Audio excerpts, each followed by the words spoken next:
बिस्मिल्लाहिर्रहमानिर्रहीम, अस्सलाम वालेकुम। मैं हूं आपका होस्ट बादल खान। आज आपके लिए एक नया वीलॉग लेके हाजिर हुआ हूं। वीलॉग का आगाज़ करता हूं सबसे जो आजकल हॉट टॉपिक चल रहा है वो चल रहा है जो पिछले दिनों यूएस प्रेसिडेंट जो हैं ट्रम्प साहब ने जो एक वो इमिग्रेशन की पॉलिसी दी है और इसमें काफ़ी जो ममालिक हैं उनको किसी को रेड लिस्ट में डाल दिया है, किसी को ऑरेंज लिस्ट में डाल दिया है, किसी को येलो लिस्ट में डाल दिया है। तो उससे मुतल्लिक जो है वो काफ़ी लोगों ने सवालात पूछे हैं।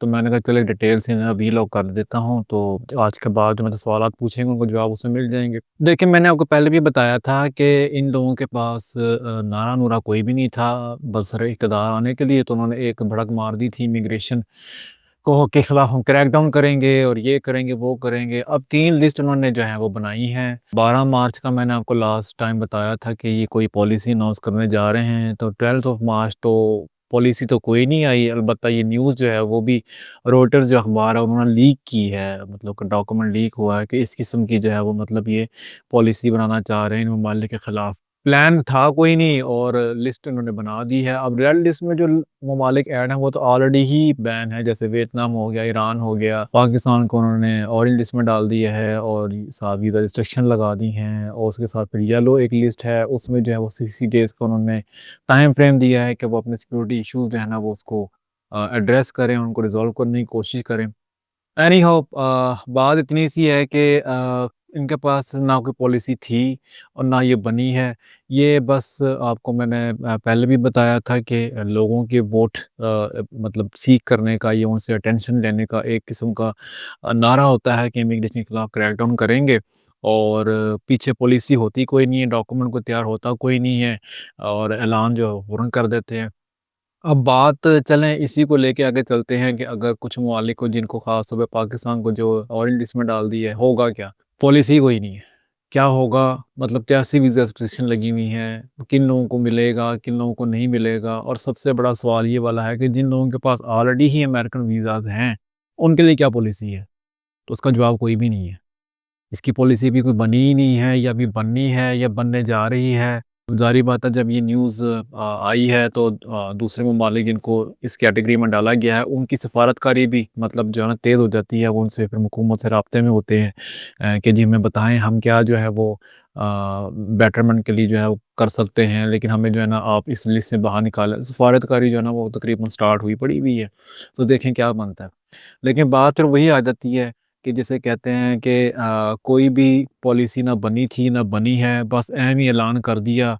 पता ही कुछ नहीं है, हवा में लटका दिया हुआ है। उन लोगों को भी जिन लोगों के पास ऑलरेडी वीज़ा है, मतलब जिन्होंने ट्रैवल अभी या कल या परसों या इस महीने या अगले महीने जिन्होंने करना है ट्रैवल, उनका उनके लिए क्या पॉलिसी है?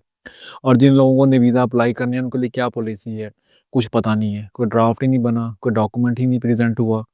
तो बस भड़के ही हैं, लेकिन उसमें ये है कि खौफ़ व हरास जो है लोगों में काफ़ी एक किस्म का जो है ना वो पैदा हो गया हुआ है। जो वहाँ पे रह भी रहे हैं और या जो यहाँ से जाना चाह रहे हैं, जो यहाँ से नहीं जाना चाह रहा है वो भी बड़ा बड़ा परेशान है कि भाई मैं क्या करूँ? मैं जाऊँ, ना जाऊँ?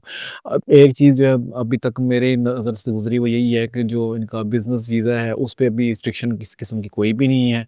लेकिन वही बात है कि ना तो उनकी वेबसाइट पे है और ना ही कोई मरासला जारी हुआ है, ना ही कोई किसी किस्म का कोई डॉक्यूमेंट जो है वो नज़र आया है मंज़र आम पे कि जिसको देख के लोग फ़ॉलो कर सकें या बता सकें कि अच्छा, मतलब एक बात होती है ना कि मतलब ये कहें कि जी ये कैटेगरी के लोग नहीं जा सकते, तो वो अप्लाई नहीं करेंगे। तो उस किस्म का कोई डॉक्यूमेंट नहीं है। देखिए, मैं आपको बताऊँ इमिग्रेशन की जो पॉलिसीज़ होती हैं, ये कोई इतना आसान काम नहीं होता। इससे पूरा होमवर्क होता है, होमवर्क होने के बाद जिसे कहते हैं ना इसका ड्राफ्ट तैयार होता है, फिर इसकी अपनी शक्ल होती है। फिर ही आप दूसरे ममालिक में भेजते हैं ना कि जी हमारी वीज़ा पॉलिसीज़ अब से ये हैं, इस तारीख से ये हैं। तो डॉक्यूमेंट ही कोई नहीं है। इनके जो अपना वाइस प्रेज़िडेंट हैं जेडी वेंस, उनका भी इंटरव्यू पिछले दिनों मैंने देखा, उसमें उन्होंने बताया कि जी हम इल्लीगल इमिग्रेंट्स के खिलाफ जो है वो क्रैकडाउन करेंगे। अच्छा, उन्होंने एक बात उसमें ना एक इम्पोर्टेंट बड़ी की है, उन्होंने ये कहा है कि हमने ये देखना होता है कि वहाँ पे जो मतलब इमिग्रेंट्स हैं वो वहाँ पे करते क्या? मतलब कई लोग वहाँ पे स्टूडेंट वीज़े पे गए, ठीक है? और जिसे कहते हैं ना मतलब वो किसी किस्म की एक्टिविटी में इन्वॉल्व रहते हैं। आपने अक्सर बेहतर देखा होगा कि अमेरिका जैसे मुल्क में जो है वो हमारी ही जिसे कहते हैं पार्टी के कुछ मतलब पाकिस्तान की एक सियासी पार्टी है, उनके लोग वहाँ धरना दे के बैठे हुए होते हैं। या इस तरह के मामला जो है ना सोशल मीडिया पे बड़े एक्टिव हैं, मतलब जिसे कहते हैं ना जो मुँह में आता है वो बात करते हैं। सोचते नहीं हैं कि बात करने वाली है, करने वाली नहीं है। तो वो एक बैड सोसाइटी है, मतलब आप इस किस्म के मामला वहाँ करेंगे कि जिसे कहते हैं कि वहाँ धरना देके बैठेंगे, लोगों के लिए जिसे कहते हैं ना तकलीफ़ के लिए का बाइस बनेंगे, तो वहाँ वहाँ जो पब्लिक होती है वो तंग होती है। वो कहते हैं कि ये क्या इन लोगों ने यहाँ पे ड्रामा शुरू किया हुआ है। तो उसकी एक वजह ये भी है। उसकी एक वजह ये भी है, पाकिस्तान को डालने का मकसद जो है वो ये भी है कि ज़ाहिर बात है कि वहाँ पे लोग आते हैं, वहाँ पे आके सियासी पनाह लेते हैं। ज़ाहिर बात है आप वहाँ पे आके अपने मुल्क के खिलाफ बकवास करेंगे, ठीक है? तो अपने मुल्क में तो फिर आपके खिलाफ कार्रवाई होगी, फिर वहाँ पे आप ब्लेम डाल देते हैं असाइलम का, जी मेरी जान को खतरा है। ये चीज़ भी जो है ना बड़ी सोचने वाली बात है, मतलब अब देखें इस रगड़े में अगर तो ये पॉलिसी अनाउंस हो जाती है और वो टोटली ही बैन कर देते हैं, जो मुझे नज़र नहीं आ रहा कि नहीं करेंगे, लेकिन मैं एक मिसाल के तौर पे बात कर रहा हूँ। तो जो जेन्युइन लोग हैं वो तो बेचारे रगड़े गए ना, और मतलब वो तो रगड़े जाएँगे, वो कहेंगे जी हमारा इसमें क्या लेना-देना है, जो आके वहाँ बैठते हैं, असाइलम क्लेम करते हैं, सोशल मीडिया पे एक्टिविटीज़ हैं इनकी, और जिसे कहते हैं यहाँ पे इन्होंने असाइलम लिया हुआ है, तो हम तो लीगली तौर पे यहाँ पर आए हैं, हमारा इसमें क्या कसूर है? तो ज़ाहिर-सी बात है वो फिर सारे ही रगड़े में आएँगे। तो वो अब ये चीज़ भी ना वो ये देख रहे हैं, बल्कि उन्होंने काफ़ी पहले ऑब्ज़र्व कर ली थी कि ये इस तरह के मामला जो है ना, मतलब इस मुल्क हमारी सोसाइटी को गंदा कर रहे हैं, ख़राब कर रहे हैं।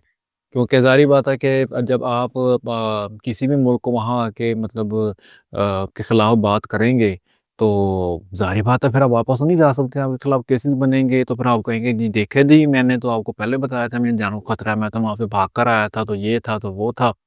वो ये भी देख रहे हैं इस मामले को। कई स्टूडेंट्स हैं, उनके वो मामला को देख रहे हैं कि अगर स्टूडेंट है और वो ये कोई इल्लीगल एक्टिविटी, मतलब इल्लीगल एक्टिविटी से मुराद यही होती है कि इस किस्म के मामलात को वो पढ़ता नहीं है।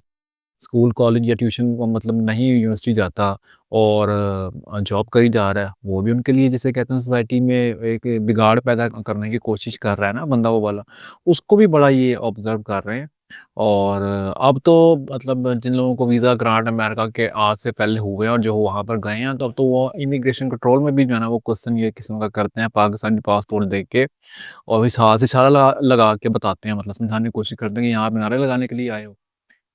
तो ये है जी अब तक की सूरत-ए-हाल। बात ये है कि हमें अब दूसरों पे मतलब तनकीद करने की बजाय पहले देखना चाहिए कि हमने खुद क्या किया है। देखें कुछ चीज़ें इस तरह की ख़राब हो रही होती हैं तो वो इस तरह के स्टेप उठाने को तैयार होते हैं, अदरवाइज़ उनको कोई प्रॉब्लम नहीं है। तो अब ये हालात आपके सामने हैं। एनी हाउ जी, मैं अपने टॉपिक पे दोबारा वापस आता हूँ। पॉलिसी कोई नहीं है जी, ना कुछ क्लियर है, तो वेट करें क्या बनता है और क्या नहीं बनता।